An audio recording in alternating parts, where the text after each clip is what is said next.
Kenapa setan makin kuat hari Isnin? Isnin datang bukan dengan matahari tapi dengan penampar emosi. Rasa malas tu bukan biasa-biasa. Dia macam buat roh aku tak nak dah masuk balik dalam badan ni.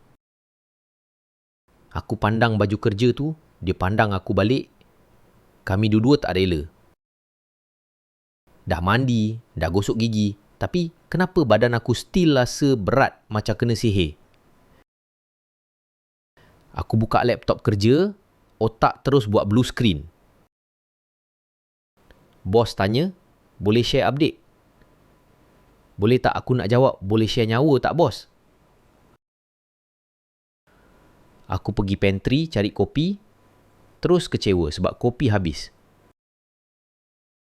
Tengah type report, tangan aku tiba-tiba terbuka Shopee.